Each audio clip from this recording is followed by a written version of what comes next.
ვინაა პიტერ მადიარი? განსაკუთრებით საინტერესოა მისი იდეოლოგიური და მსოფლმხედველობრივი პრიორიტეტები. ეს საკითხი დღეს ერთნაირად აწუხებს ყველას, კონსერვატორებსაც და ლიბერალებსაც. რაღაც ძალიან ბევრი რამ ამ მიმართულებით გაუგებრობითაა დაფარული. ისეთი შეგრძნებაა, თითქოს უნგრეთის მომავალი პრემიერი მიზან მიმართულად აკეთებს ისეთ განცხადებებს, რომლებიც ხან ურთიერთგამომრიცხავად ჟღერს, ხანაც ამა თუ იმ საკითხთან დაკავშირებით მისი დამოკიდებულების ბუნდოვანებას ემსახურება. მაგალითად, მიგრანტებთან დაკავშირებით მკაცრი კონსერვატიული პოზიცია უჭირავს. არავითარი მიგრაციული ევროკოტები და უცხოტომელები უნგრეთში. მაგრამ როცა საუბარია LGBT პრაიდების გამართვის უფლებაზე, მისი ფორმულა ყველას აქვს უფლება ცხოვრობდეს და უყვარდეს ვინც უნდა, მთავარია არავის ავნოს და კანონი დაიცვას. რაც შეეხება შეკრების და მათ შორის LGBT პრაიდების გამართვის უფლებას, ის ერთმნიშვნელოვნად დაცული უნდა იყოსო. მადიარის ეს ლიბერალური ფორმულა არც უნგრელ და არც ევროპელ კონსერვატორებს ბუნებრივია არ მოსწონთ, მაგრამ არც ევროკავშირის ლიბერალური ხელმძღვანელობაა ბოლომდე ბედნიერი. არაფორმალურ ოლიგარქიულ მმართველობას იგივე deep state-ის გაცილებით მეტი გარკვეულობა სჭირდება. მათ არაუბრალოდ ლიბერალური მიდგომების, არამედ გამოკვეთილი ლიბერალი პრემიერი უნდათ იხილონ უნგრეთში, რომელიც მხოლოდ შეკრების უფლებაზე კი არ ისაუბრებს, არამედ ცისარტყელას დროშით ხელში ერთნაირ სქესიანთა ქორწინებასაც დააკანონებს, გეიწყვილებს ბავშვების შვილადაყვანის უფლებასაც მისცემს და დაამკვიდრებს უნგრეთში ყველა იმ გარყვნილებას, რომელიც ვიქტორ ორბანმა აკრძალა. ბრუსელში სწორედ ასეთი მორჩილი ლიდერი სჭირდება და არა ისეთი, რომელიც ხან უკრაინაში ომს ეწინააღმდეგება და ხან მიგრაციას. ხანაც კი ორბანის კანდიდატურას ემხრობა ევროკომისიის თავმჯდომარის თანამდებობაზე. მოკლედ, ბრუსელში გადაწყვიტეს მადიარს ისეთი გამოუვალი ვითარება შეუქმნან, როცა ის იძულებული გახდება გამოკვეთილი არჩევანი გააკეთოს და ყველასათვის გასაგებად განაცხადოს, ბოლოს და ბოლოს კონსერვატორია თუ ლიბერალი. ამისათვის კი ევროპის უმაღლესი სასამართლოს გადაწყვეტილება საუკეთესო საშუალებაა. 21 აპრილს ევრომოსამართლებმა მიიღეს გადაწყვეტილება, რომ უნგრეთმა დაარღვია ევროკავშირის კანონმდებლობა, როდესაც 2021 წელს ბავშვებისთვის LGBT კონტენტზე წვდომა აკრძალაო. სასამართლომ ბუდაპეშტს აღნიშნული კანონმდებლობის გაუქმება დაავალა. ისე ხომ შეეძლოთ მოსამართლეებს ეს გადაწყვეტილება ორბანის ხელისუფლებაში ყოფნის დროს გაეჟღერებინათ? რა თქმა უნდა შეეძლოთ, მაგრამ არა. ორბანის პასუხი ხომ ისედაც ყველასათვის ცნობილი იყო. აი, მადიარისთვის კი ეს ერთგვარი ლაკმუსის ქაღალდი იქნება. გაპრემიერების შემდეგ მას ყველა შემთხვევაში მოუწევს მკაფიო პოზიციის დაფიქსირება სასამართლოს გადაწყვეტილებასთან დაკავშირებით. მადიარი ან უნდა დაემორჩილოს მას და გააუქმოს ანტი-LGBT კანონები უნგრეთში, ან პირიქით სასამართლოს უნდა დაუპირისპირდეს, რაც მთლიანად ევროპულ სამართლებრივ სისტემასთან დაპირისპირებას ნიშნავს. პიტერ მადიარს ესეც არ აკმარეს და უნგრეთში LGBT თემატიკის ტელევიზიის სახელად ცისარტყელას გახსნა დაუანონსეს. ესეც კიდევ ერთი ბეწვის ხიდი გარყვნილების ჭაობში ჩასავარნად. როგორ მოიქცევა მადიარი, ამას უახლოეს მომავალში ვნახავთ, თუმცა ბევრი თვლის, რომ მადიარის პოზიციებთან დაკავშირებით კითხვებს აჩენს მომავალი განათლების მინისტრის კანდიდატურა. საქმე ის გახლავთ, რომ აპრილის დასაწყისში უნგრეთის მომავალმა პრემიერმა განათლების მინისტრობა კათოლიკური სკოლების დირექტორს, გამოკვეთილ კონსერვატორს რიტა რუბოვსკას შესთავაზა. თუმცა რამდენიმე დღის წინ მან გადაწყვეტილება ძირეულად შეცვალა და მინისტრობა LGBT ღირებულებების ღია მხარდამჭერს ლანერტ იუდიც შესთავაზა. გამომდინარე იქიდან, რომ განათლების მინისტრს უმნიშვნელოვანესი როლი ენიჭება როგორც ევროპის უმაღლესი სასამართლოს გადაწყვეტილების აღსრულებასთან დაკავშირებით, ისე LGBT ტელევიზიის ყოფნა არ ყოფნის საქმეშიც პრო-LGBT კანდიდატის ამ თანამდებობაზე წარდგენა საკმაოდ ნიშანდობლივია. სხვათა შორის ამ გადაწყვეტილებამ პიტერ მადიარის ის ამომრჩევლები გაანაწყენა, ვინც მას სწორედ კონსერვატიული შეხედულებების გამო მისცა ხმა. რომელ ღირებულებით გზას ირჩევს ჩვენი მეგობარი უნგრეთი? ამას ჩვენ ერთიანი ნეიტრალური საქართველოს პოლიტიკურ მდივანთან ბიძინა გიორგობიანთან ერთად გავარკვევთ სიუჟეტის დასრულებისთანავე. ევროპა, რომელიც საკუთარ თავს თავისუფლებისა და მრავალფეროვნების ციტადელად წარმოაჩენს, სულ უფრო მკაფიო დაჩვენებს, რომ ეს თავისუფლება ხშირად მოქმედებს არა როგორც ღია და შეუზღუდავი პლურალიზმი, არამედ როგორც მკაცრად რეგულირებული იდეოლოგიური ჩარჩო, სადაც განსხვავებული პოლიტიკური და მორალური ხედვები მისაღებია მხოლოდ იმ ზომით, რა ზომითაც ისინი თავსებადია ფსევდოლიბერალური ინსტიტუტების მიერ განსაზღვრულ ნორმებთან. ამჯერად მნიშვნელოვანი სამართლებრივი დაპირისპირების ცენტრში მოექცა უნგრეთი. მართლმსაჯულების ევროპულმა სასამართლომ დაადგინა, რომ ქვეყნის მიერ მიღებული კანონი, რომელიც ზღუდავდა არასრულწლოვანთათვის LGBT თემატიკის კონტენტზე წვდომას, ეწინააღმდეგება ევროკავშირის ხელშეკრულებებს. შესაბამისად, ევრომოსამართლეებმა ბუდაპეშტს აღნიშნული კანონმდებლობის გაუქმება დაავალეს. კერძოდ, ევროკავშირის უმაღლესმა სასამართლომ დაადგინა, რომ ეგრეთ წოდებული უნგრული ანტი-LGBT კანონი ეწინააღმდეგება ევროკავშირის შეთანხმებებს, კანონებსა და ქარტიას. უმაღლესმა ევროინსტანციამ აღნიშნა, რომ კანონი ევროკავშირის შესახებ შეთანხმების მეორე მუხლს არღვევს. კერძოდ, სისტემატურად ძირს უთხრის უმცირესობების უფლებებსა და LGBT ადამიანების დეჰუმანიზაციას უწყობს ხელს. ამ გადაწყვეტილებით სასამართლომ მხარი დაუჭირა სამართლებრივი დარღვევის პროცედურას, რომელიც თავდაპირველად ევროკომისიამ წარადგინა. საქმე ეხება უნგრეთის 2021 წლის კანონს, რომელიც ზღუდავს ან კრძალავს ჰომოსექსუალობისა და გენდერული იდენტობის შეცვლის პოპულარიზაციას ბავშვობისთვის ხელმისაწვდომ მედიაში. აღნიშნული რეგულაცია ბუდაპეშტმა ევროკავშირის აუდიოვიზუალური სახელმძღვანელოსა და ბავშვების მავნე კონტენტისგან დაცვის დებულებების მიღებისას დაამტკიცა. თუმცა ამ სამართლებრივი ფორმულირების მიღმა უფრო ღრმა პოლიტიკური და იდეოლოგიური რეალობა იკვეთება, როდესაც ერთიანი ინსტიტუციური ცენტრი განსაზღვრავს, რა ითვლება დასაშვებ ღირებულებით ჩარჩოდ და რა მისგან გადახვევად, ჩნდება კითხვა, რამდენად რჩება რეალური სივრცე სუვერენული არჩევანისთვის და განსხვავებული ცივილიზაციური მოდელების არსებობისთვის საერთო ევროპულ სივრცეში. უნგრეთის კანონმდებლობა, რომელიც ეხება იმ კონტენტის შეზღუდვას, სადაც გამოხატული ან წახალისებული იქნება ბიოლოგიური სქესისგან განსხვავებული პიროვნული იდენტობა, სქესის შეცვლა ან ჰომოსექსუალობა, წარმოადგენს დისკრიმინაციული ზომების კოორდინირებულ პაკეტს. ეს ზომები არღვევს არა ცისგენდერი და არა ჰეტეროსექსუალი ადამიანების გამოხატვის თავისუფლებას და სერიოზულად ძირს უთხრის ადამიანის ღირსების, პატივისცემის, თანასწორობისა და ადამიანის უფლებათა დაცვის ღირებულებებს, მათ შორის უმცირესობათა უფლებების დაცვას. შესაბამისად, ეს კანონი ეწინააღმდეგება ევროკავშირის იდენტობას, რომელიც წარმოადგენს საერთო სამართლებრივ წესრიგს მრავალფეროვან საზოგადოებაში. ეს გახლავთ ღია შეტაკება ორ ცივილიზაციურ ხედვას შორის. ერთ მხარეს დგას სახელმწიფო, რომელიც ამტკიცებს, რომ ოჯახი, ტრადიცია და ბავშვთა აღზრდა სუვერენული არჩევანია. მეორე მხარეს კი არაფორმალური ოლიგარქიული მმართველობის, იგივე deep state-ის ხელით მართული ფსევდოლიბერალური სისტემა, რომელიც ამტკიცებს, რომ არსებობს უნივერსალური ღირებულებები, რომელთა მიღმაც განსხვავებული პოზიცია უკვე გადაცდომად ითვლება. ამ დაპირისპირებას დამატებით დაძაბულობას სცემს პოლიტიკური გარდაქმნების ფაქტორიც. ბოლო დროს უნგრეთში მომხდარი ცვლილებები ქმნის გაურკვეველ გარემოს, სადაც ჯერ კიდევ არ არის ნათელი, რა მიმართულებით გადაიხრება ქვეყნის კურსი, ლიბერალური კონფორმიზმისკენ თუ კონსერვატიული სუვერენიზმის გამყარებისკენ. მომავალი პრემიერ-მინისტრის განცხადებები ხშირად ურთიერთგამომრიცხავ შთაბეჭდილებას ტოვებს, თუმცა ერთი რამ დანამდვილებით შეიძლება ითქვას, მას თავის წინამორბედთან შედარებით LGBT საკითხებთან დაკავშირებით უფრო ზომიერი პოზიცია უჭირავს და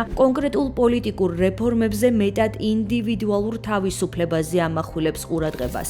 ამასთან პეტერ მადიარმა პირობა დადო, რომ უნგრეთის ევროკავშირთან ურთიერთობებში გაცილებით უფრო პროევროპულ მიდგომას გამოიჩენდა. შესაბამისად, შექმნილ პოლიტიკურ კონტექსტში მადიარისთვის ვითარება ისე ყალიბდება, რომ ბრიუსელში მისგან უფრო მკაფიო პოზიციონირებას ითხოვენ. პრაქტიკულად ისეთ ეტაპზე აყენებენ, სადაც მას მოუწევს ერთმნიშვნელოვნად განსაზღვროს საკუთარი იდეოლოგიური კურსი და საჯაროდ დააფიქსიროს კონსერვატიულ ხედვას იზიარებს თუ ფსევდოლიბერალურ პოლიტიკურ ხაზს. სწორედ ამ გაურკვევლობაში იკვეთება მთავარი კითხვა, არის თუ არა მიმდინარე პროცესები მხოლოდ ერთჯერადი იურიდიული კონფლიქტი თუ ისინი უფრო ფართო პოლიტიკური ტრანსფორმაციის წინაპირობა გახდება, რომელიც არა მხოლოდ უნგრეთის, არამედ მთლიანად ევროპის იდეოლოგიურ ლანდშაფტს შეცვლის. ეს მნიშვნელოვანი სასამართლო გადაწყვეტილება დარტყმას აყენებს მოქმედი პრემიერ-მინისტრის ვიქტორ ორბანის მემკვიდრეობას. მაშინ, როცა მისი დიდი ხნის პოლიტიკური მეტოქე პეტერ მადიარი მომავალ თვეში ხელისუფლებაში მოსასვლელად ემზადება.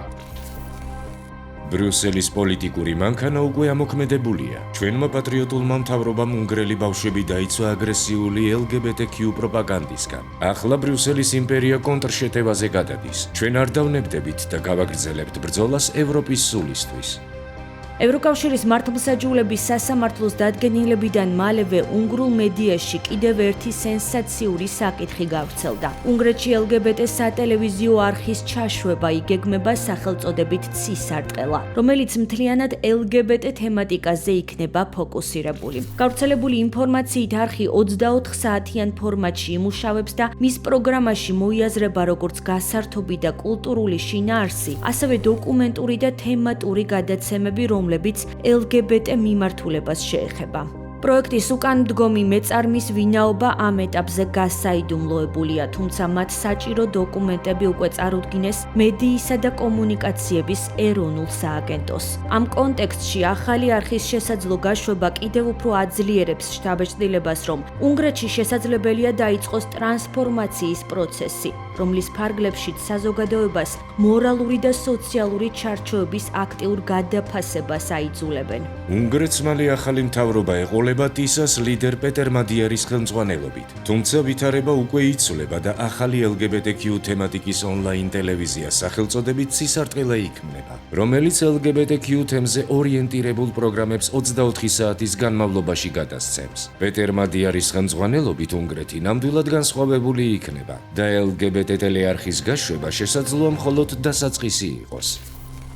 ამგვარად იქმნება პოლიტიკური სივრცე, სადაც არც მკვეთრად კონსერვატიული და არც სრულად ლიბერალური ვექტორი ჯერ საბოლოოდ არ არის გამოკვეთილი. სწორედ ამ გაურკვევლობაში იკვეთება მთავარი კითხვა. არის თუ არა ეს მხოლოდ გარდამავალი პოლიტიკური ფაზა თუ პროცესი, რომელიც გრძელვადიან პერსპექტივაში შეცვლის არა მხოლოდ უნგრეთის შიდა იდეოლოგიურ ბალანსს, არამედ გავლენას იქონიებს მთლიანად ევროპის პოლიტიკურ და ღირებულებით ლანდშაფტზე.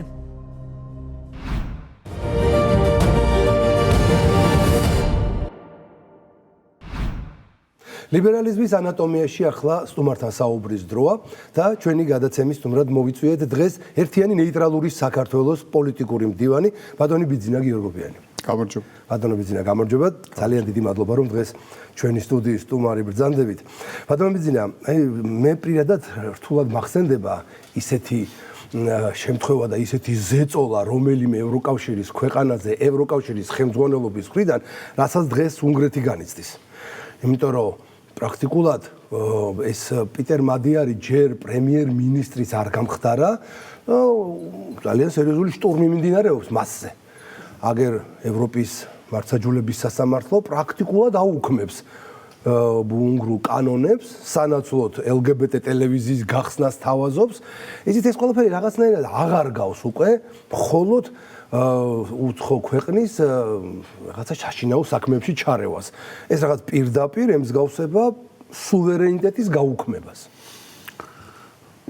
გამარჯობა, თქვენ ტელემაყურებელს მიესალმები მე და ამ საკითხთან დაკავშირებით ვთქვათ ის, რომ ესეთი პირდაპირი და უხეში ჩარევების ისტორიაში მართლა ძნელად მოსაძებნია.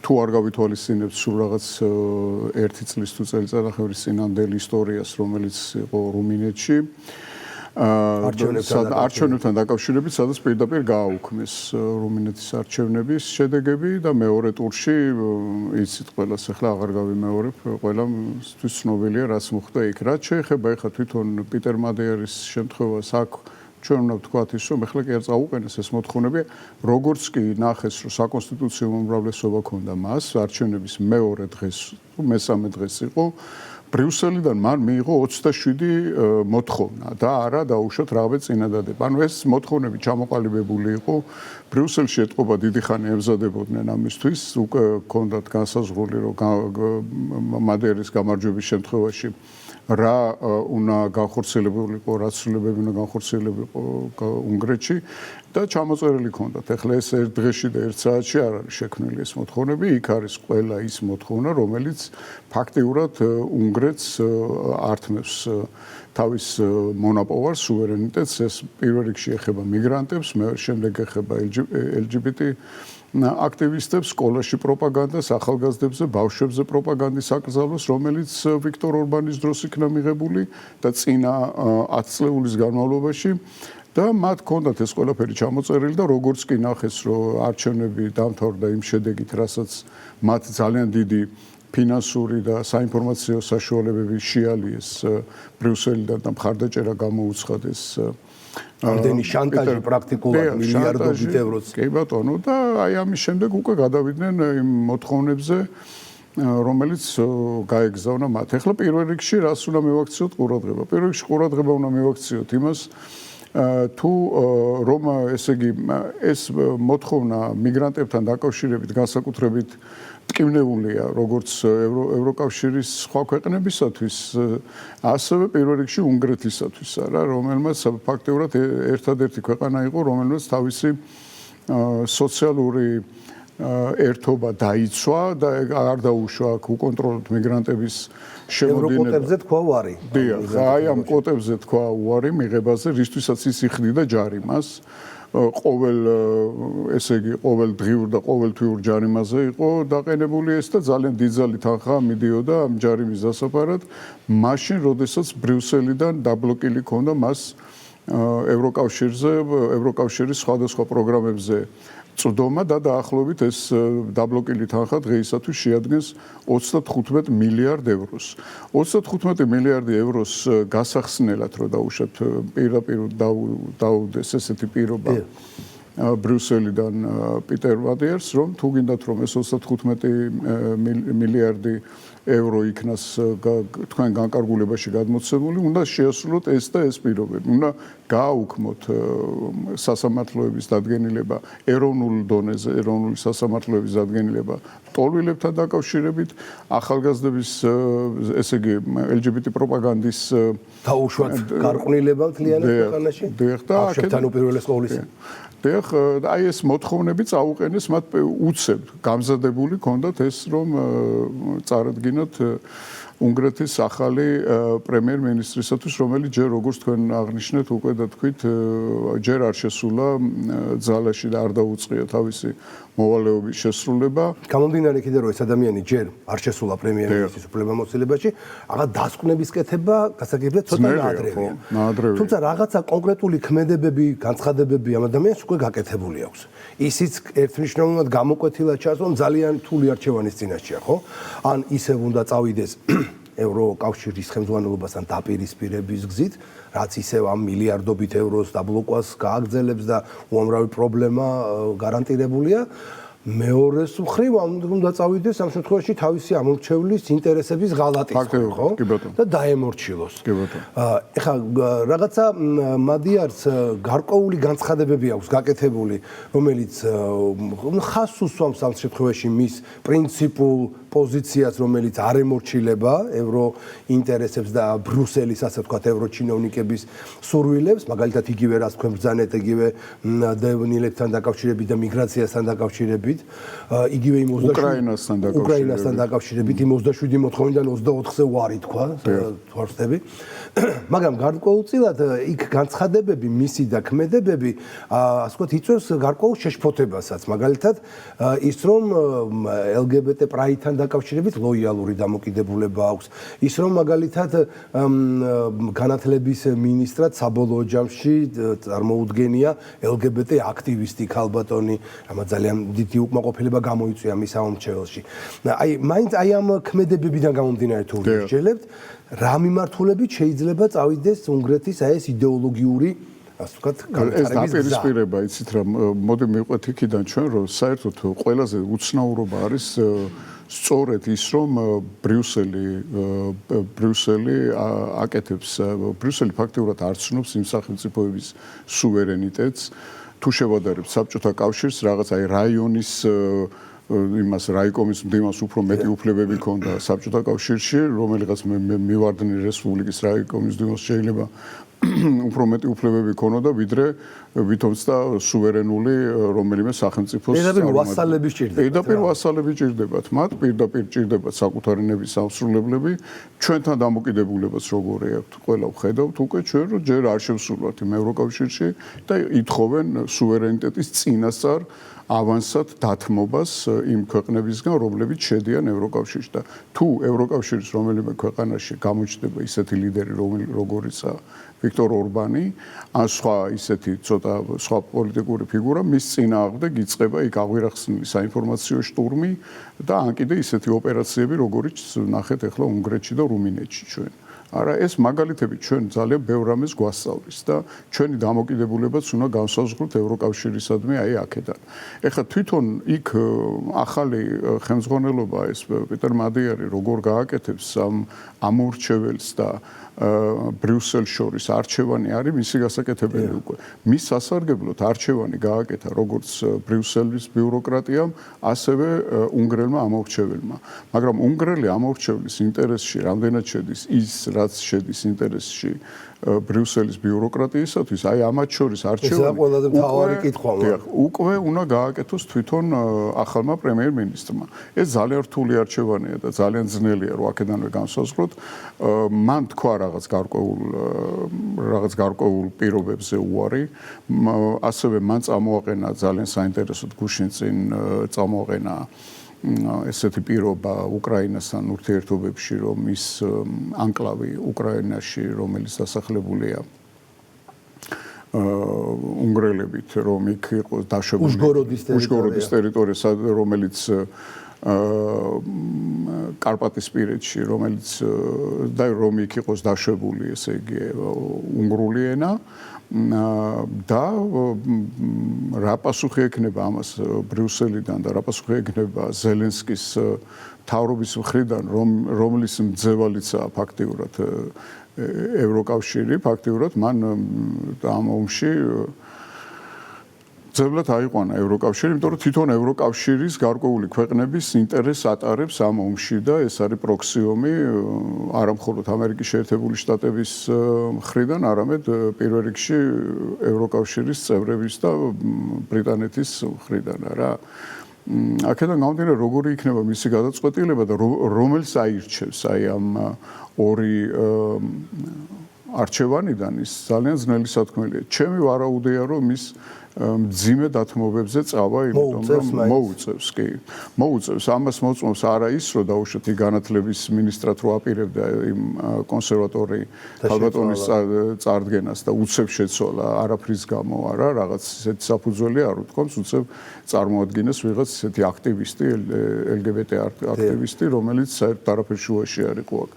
ეს მოწმობს იმას, რომ ის ძალიან ისეთი სერიოზული წნეხის ქვეშა, არ ვიცი, ახლა როგორ გადაწყდება ეს, ალბათ უახლოეს დღეებში შევხედავთ. ჩვენ და ამ არჩევნების გაკეთება მოუწევს. დიდხანს შუაში ვერ ივლის, რომ დაუშვათ თქვენიც ვართ, რა კიღად ამეხმარეთ, რომ გამختარი ჩემ პარტიას მოეგო არჩევნები, რომ ბრიუსელს განუცხადოს, რომ ამ კომპრომისებზე წავალდა, ესე იგი თქვენ ამით დაკმაყოფილდით, არა, ბრიუსელი ამით არ დაკმაყოფილდება, რა თქმა უნდა, ის 24 პირობა, რომელზეც მადიერმა თქვა უარი, მათთვის იყო ძალიან მნიშვნელოვანი.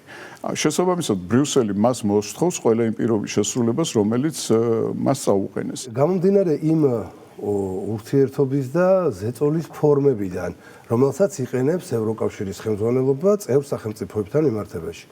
ამ სუპერ ავტოკრატიულ ფორმებს. ძალიან ემსგავსება ეს გაერთიანება საბჭოთა კავშირს, ხო? და ეს გამოთქმა, ფრთიანი გამოთქმა ევროსაბჭოთა კავშირი სულ უფრო და უფრო რაღაცნაირი რეალური და რეალისტური ხდება. ეხლა ყველა ნახეთ რაც დაემართა იდეაში საბჭოთა კავშირს.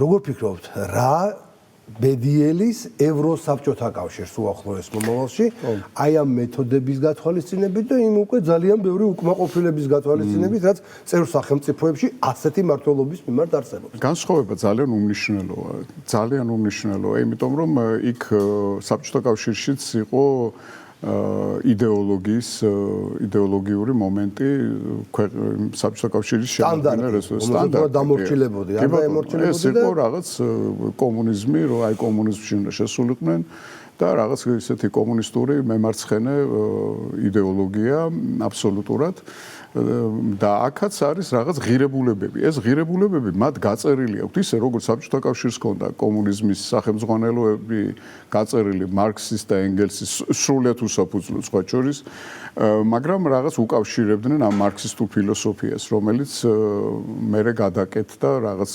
რუსულ გარემოში სხვა იერსახე მიიღო და მათ დაწერილი ჰქონდათ ეს თავიანთი იდეოლოგიური რისთვისაც არსებობდა და როგორც არსებობდა საბჭოთა კავშირი და ასე არის ევროკავშირიც. ევროკავშირს აქვს ჩამოწერილი ის ღირებულებები ნუმერაციით, რომელი ღირებულებებიც უნდა აკმაყოფილებდეს ის სახელმწიფო და იცავდეს ის სახელმწიფო, რომელიც მათი წევრია. ეს ღირებულებები არის ამ ღირებულებების უკან იმალება აბსოლუტურად პრაგმატული პოლიტიკური და ეკონომიკური მიზნები ევროკავშირის დამფუძნებელი სახელმწიფოების მხრიდან. ეს არის გერმანია, საფრანგეთი, იტალია, ინგლისი, დიდი ქვეყნები, რომლებსაც აქვს თავიანთი ძალიან პრაგმატული ინტერესები ევროკავშირის არსებობის შემთხვევაში. ისე როგორც ამ კომუნისტური იდეოლოგიის უკან იმალებოდა და შენიღბულად არსებობდა რუსული შოვინიზმი. ევროკავშირის მომავალი ბედი ჩემთვის პირადად ძალიან ისეთია რა ქვია, გაურკვეველია, თუმცა ბუნდოვანია, თუმცა უნდა ვთქვათ ისიც, რომ საქართველოსათვის სუსტი ევროკავშირი კარგი არ არის. ჩვენთვის უფრო კარგი იქნებოდა, რა თქმა უნდა, ძლიერი ევროკავშირი, საკუთარი ინტერესების გამტარებელი, იმ ეკონომიკურ ინტერესებზე დაფუძნებული, რომელიც მათ ჰქონდათ თავიდან და პირველი 10 წლეულები მიყვებოდნენ და საქართველო და სამხრეთ კავკასია როგორც ხიდი და დამაკავშირებელი ძლიერ ევროკავშირს და ჩინეთის ეკონომიკას შორის ეს იქნებოდა ჩვენთვის უფრო ბევრად მისაღები, ვიდრე იმ რაღაც იდეოლოგიურ რაღაც გაურკვეველ LGBT იდეოლოგიის მორევში ჩაფლული რაღაც ევროკავშირი, რომელიც ეკონომიკურად ყოველდღიურად სუსტდება. ერთნიშნულოვანია, როგორც ყოველთვის ავტოკრატია და მით უმეტეს ესეთი გაუკუღმართებული სოფხედველობრივი და ღირებულებითი სისტემა ყოველთვის ბუნდოვან მომავალ რეალობას ქმნის ისეთივეს, როგორც ახლა დღეს არის ევროკავშირში, რომლის მომავალზეც თავის დადება მე მგონი არც ერთ მის წევრ სახელმწიფოსაც უკვე აღარ შეუძლია. უჭერთ ძალიან და საერთო ჯამში უნდა ვთქვათ, რომ ეს ღირებულებები, რომელიც ჩვენ პროპაგანდისტულად შემოგვაჩეჩეს, რომ აი რაღაც თითქოს და ღირებულებები არსებობს, რომლის გულისთვისაც ევროკავშირში ცხოვრება ღირს, ეს ღირებულებების უკან კიდევ ერთხელ ვიტყვი იმას, რომ ამ ყოველი ღირებულების უკან დგას რომელიმე სახელმწიფოს ან სახელმწიფოთა ჯგუფის ძალიან პრაგმატული მიზნები, აი საქართველოში დემოკრატია როგორც ღირებულება თურმე მათი აზრით განიცდის უკუსლას და ამიტომ საქართველოს ხელისუფლების წინააღმდეგ და საქართველოს წინააღმდეგ მათ უნდა შემოიღონ რაღაც სანქციები, რაღაც გარკვეული ისინი მიიღონ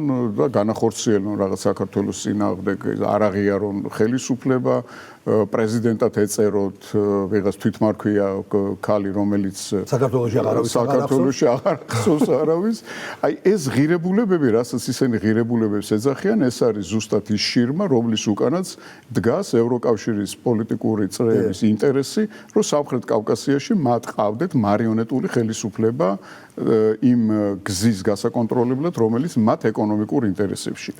ეს არის თავი და ბოლო. იმედი ვიქონიათ, რომ ადრე თუ გვიან ისინი მიხვდებიან, რომ ამით ყოველ საკუთარ თავს აზიანებენ და ამ შემთხვევაში საქართველოს რეალობას ვერანაირად ვერ ცვლიან, იმიტომ რომ აქ პრინციპული გადაწყვეტილებები მასთან დაკავშირებით როგორ უნდა იცხოვროს ერმა, ძალიან მკაფიოდ არის ჩამოყალიბებული და იმედი ვიქონიათ. დიდი მადლობა. დიდი მადლობა საინტერესო საუბრისათვის. მე იმედს ვიქონიებ, რომ ჩვენ კიდევ არაერთხელ ვისაუბრებთ ამ ძალიან რთულ, მაგრამ ძალიან მნიშვნელოვან საკითხებზე.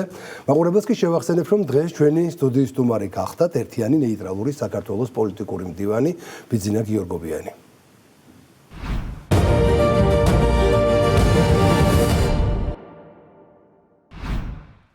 ღმერთმა დაიფაროს ჩვენი მეგობარი უნგრეთი, მაგრამ თუ ბრუსელმა და ფსევდოლიბერალურმა ევრობიუროკრატიამ მაინც იმძლავრა, მაშინ ალბათ პროცესების ისეთივე განვითარებას უნდა ველოდოთ, როგორც პოლონეთში.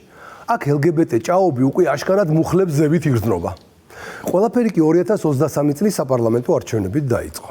მართალია კონსერვატორები პირველ ადგილზე გავიდნენ, მაგრამ ბრუსელის კონტროლირებადმა სამმა ლიბერალურმა პარტიამ ერთად დეპუტატების უმრავლესობა შეკრიბა და ყველაფერი ეროვნული, ტრადიციული და კონსერვატიული პოლონეთში ერთ დღეში დასრულდა. არაფორმალურმა ოლიგარქიულმა მმართველობამ იგივე Deep State-მა კი ყველაზე კათოლიკურ და ტრადიციულ ოჯახურ ღირებულებებზე ორიენტირებული ქვეყანა ევროპაში მაშინვე LGBT გარყვნილების ჭაობისკენ დააგორა. ყველაფერი, რა თქმა უნდა, ეტაპობრივად და თანმიმდევრობით განხორციელდა, ისე რომ ამას განსაკუთრებული მღელვარება ტრადიციულ პოლონურ საზოგადოებაში არ გამოეწვია.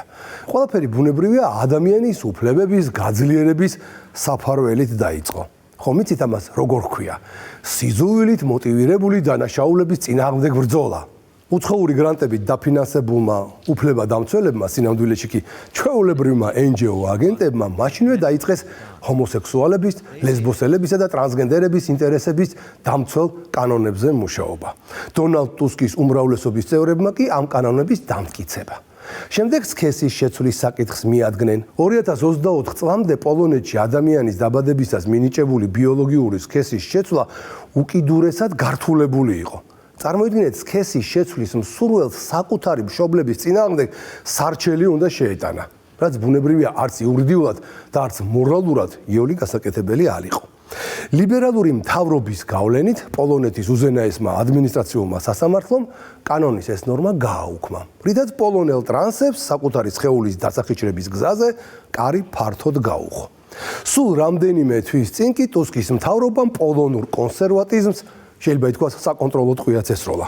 ფსევდოლიბერალურმა ხელისუფლებამ აიღო ვალდებულება აღიაროს სხვა ქვეყანაში დაქორწინებული გეი წყვილები და გაუთანაბროს ისინი ქალისა და მამაკაცის შექმნილ ჯამთელ ოჯახს. პოლონეთში უკვე ეჭვიც აღარავის ეპარება, რომ ძალიან ახლოსაა ის დრო, როცა ტუსკის მთავრობა ერთნაირ სქესიან წყვილებს დაქორწინების შესაძლებლობას პოლონეთშიც მისცემს, რასაც ბუნებრივია სულ მალე მათთვის ბავშვების შვილად აყვანის უფლებაც მიჰყვება. რაც თავარია, პოლონეთში გატარებულმა ამ LGBT რეფორმებმა არნახული პროგრესი გამოიწვია ქვეყანაში ტურიზმის განვითარების საქმეში. გერმანულმა გამომცემლობა სპარტაკმა, რომელმაც 217 ქვეყანა შეაფასა, დაადგინა, რომ პოლონეთმა განსაკუთრებით დიდი წინსვლა განიცადა LGBT მეგობრული მიმართულების რეიტინგში და ზემოთ ჩამოთვლილი სამართლებრივი ცვლილებების ფონზე 118 ადგილიდან 59-ზე ავიდა. როგორც ჩანს, სექსუალური უმცირესობის წევრები ერთბაშად მიაწყდნენ პოლონეთს, რითაც ტურიზმის მაჩვენებლები მკვეთრად გაუმჯობესდა. პოლონეთის პრემიერ-მინისტრი დონალდ ტუსკი და მისი კოალიციური მთავრობა ევრობიუროკრატების დავალებებს ზედმიწევნით ასრულებენ. გაწეულ შრომას კი არაფორმალური ოლიგარქიული მმართველების, იგივე Deep State-ის დაქვემდებარებაში მყოფი ორგანიზაციები უფასებენ. ტუსკის ფსევდოლიბერალური პოლიტიკის გამტარებელმა პოლონეთმა წელს LGBT მეგობრული მოგზაურობის რეიტინგში ყველაზე დიდი პროგრესი აჩვენა. 2026 წლის Gay Travel Index-ის მიხედვით, რომელსაც გამოცემა სპარტაკუსი აქვეყნებს, პოლონეთი გლობალურ რეიტინგში 118 ადგილიდან 59 პოზიციაზე გადავიდა, რაც გამოცემის მიერ ყოველწლიურ ანგარიშებში 217 ქვეყანასა და რეგიონს შორის ერთწლიანი პროგრესის ყველაზე დიდი მაჩვენებელია. ამით დასრულდა პოლონეთის სტატუსი, როგორც LGBT მოგზაურებისთვის ყველაზე არასასურველი ქვეყანა ევროკავშირში. სწორედ ეს პოზიცია ეკავა პოლონეთს წინა წლებში და ახლა სულ რაღაც ერთ წელში სწრაფად დაწინაურდა LGBT მეგობრული მოგზაურობის რეიტინგში.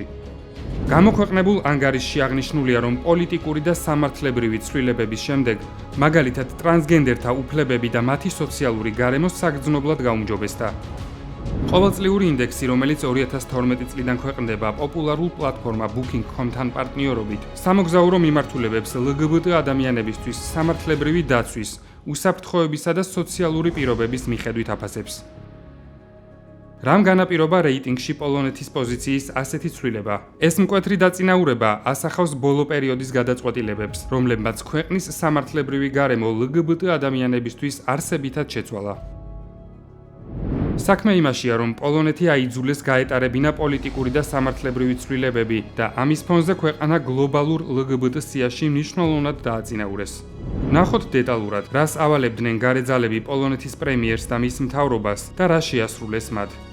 მაგალითად, მოხდა პირისთვის დაბადებისას მინიჭებული სქესის ცვლილების სამართლებრივი აღიარება. ასევე პოლონეთი ქორწინების დოკუმენტებში ტერმინებს ქალი და მამაკაცი ანაცვლებს ნეიტრალური ტერმინებით პირველი მეუღლე და მეორე მეუღლე. საბუთებიდან სქესის მითითება საერთოდ ქრება. ამის გარდა დაინერგება ისეთი ტერმინები, როგორიცაა პირველი მეუღლის მამა და მეორე მეუღლის დედა, რომლებიც ჩაანაცვლებს სქესზე პირდაპირ მითითებულ ფორმულირებებს. ევროკავშირის მხრიდან ეს მოთხოვნა მას შემდეგ დადგა, რაც ორმა პოლონელმა გეი მამაკაცმა სახელმწიფოს მათი სამოქალაქო ქორწინების აღიარება მოსთხოვა. პოლონეთისგან უარის შემდეგ გეი წყვილმა სარჩელი ევროსასამართლოში შეიტანა და ქორწინების პოლონეთში აღიარებაც მოითხოვა. ევროკავშირის სასამართლომ იმსჯელა და დაადგინა, რომ პოლონეთის უარი გეებს თურმე ეწინააღმდეგება ევროკავშირის სამართალს. ევროსასამართლომ მთელ ევროკავშირზე გაავრცელა წესი, რომლის მიხედვითაც, სადაც არ არის დაშვებული ერთნაირსქესიანთა ქორწინება, მაინც უნდა აღიარონ ასეთი ტიპის კავშირები, თუ ის სხვა წევრ ქვეყნებში კანონიერად არის გაფორმებული. რაც შეეხება კანდიდატ ქვეყნებს, მათ აშანტაჟებენ, რომ თუ არ მიუსადაგებენ საკუთარი ქვეყნის კანონებს ევროკავშირისას, მაშინ გაერთიანების წევრობაზე არც უნდა იოცნებონ.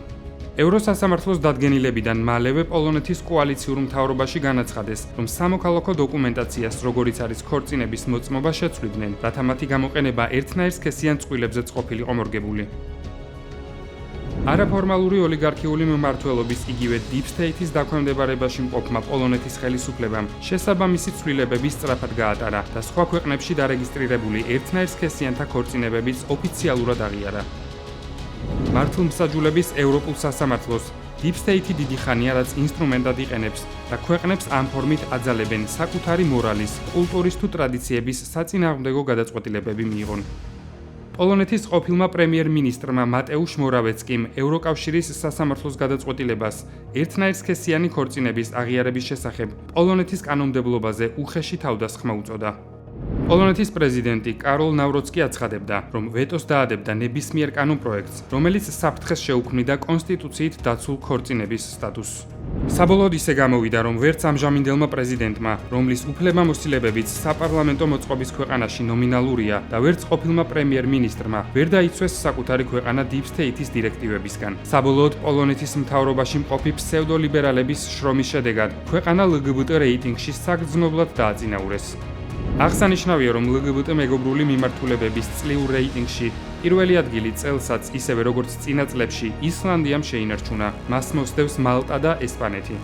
ანგარიშის მიხედვით ამერიკის შეერთებულ შტატებში ღრმა დაყოფაა. ზოგი შტატი LGBT პირების უფლებრივ დაცვას აფართოებს, ზოგიც კი შეზღუდვებს ამკაცრებს, რის გამოც უსაფრთხო შტატსა და LGBT მტრულ გარემოს შორის გამყოფი მხოლოდ შტატებს შორის საზღვარია.